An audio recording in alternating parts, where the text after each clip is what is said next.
ici, comment vous faisiez? Bah, les bouchons, là, il faut appuyer dessus. Oui. Pour les débloquer, il faut que quand on appuie dessus, ils reviennent tout seuls. Vous voyez? Il faut que... Et si ça ne va pas, il faut forcer comme ça pour que ça revienne. Là-bas, il tombe là-bas aussi. Hein, tu vois. Oui, je vois. Intéressant. Voilà. Et les bouchons, bon, vous les vissez à la main, vous les mettez en place. Visser le dessous. Alors, là, on les met en place. Un truc en plastique. Voilà. Les bouchons, vous les mettez en place. Bon, il faut y aller doucement, c'est un filetage en plastique.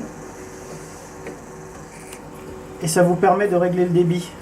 C'est-à-dire que si je visse à fond,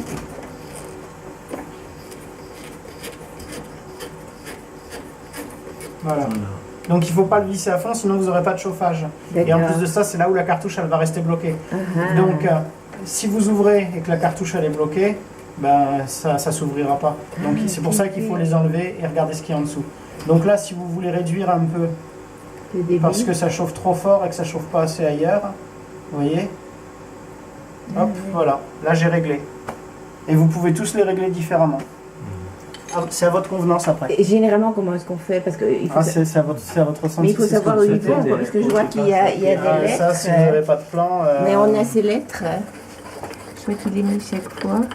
Donc je vous remets les bouchons. Oui. Je vous les laisse ouverts pour que ça circule bien. D'accord. Hein, et après, à vous de voir ce que vous avez besoin, où vous avez besoin, dans quelle zone. Ok. Mais quand vous faites des réglages, faites-les à une journée d'intervalle parce qu'avec l'inertie du chauffage, sinon vous n'allez pas vous rendre compte. Si vous réglez 2 fois le même bouton dans la journée, ça ne vous donnera rien. Faut au moins, vous le réglez, vous attendez 2 jours, vous voyez ce que ça donne. Vous détectez quelle zone augmente ou diminue. Et à partir de là, vous affinez votre réglage. Et vous les faites un par un. Parce que c'est pareil, si vous en faites 2 en même temps, vous ne saurez jamais. Parce qu'il y a une grosse inertie, il faut attendre longtemps pour que ça réagisse. Autant à la chauffe qu'à la descente en température, qu'à la montée en température. Et ce bouton-là?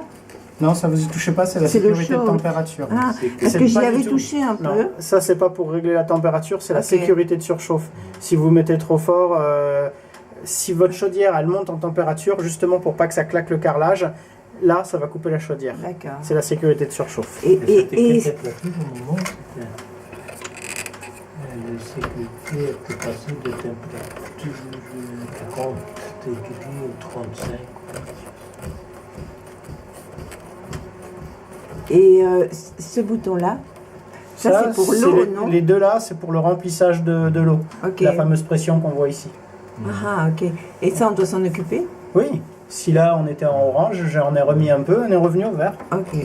Ah oui, tout à fait. Vous le réglez. Dès que ça manque d'eau, vous en remettez un petit peu. Ok. Et alors, je voudrais vous demander aussi pour le thermostat, parce que je suis pas sûre d'avoir tout compris là-bas. Ah, lui, vous voyez, il marche pas en fait. Le bouton, c'est le bouton qui marche pas. Ok.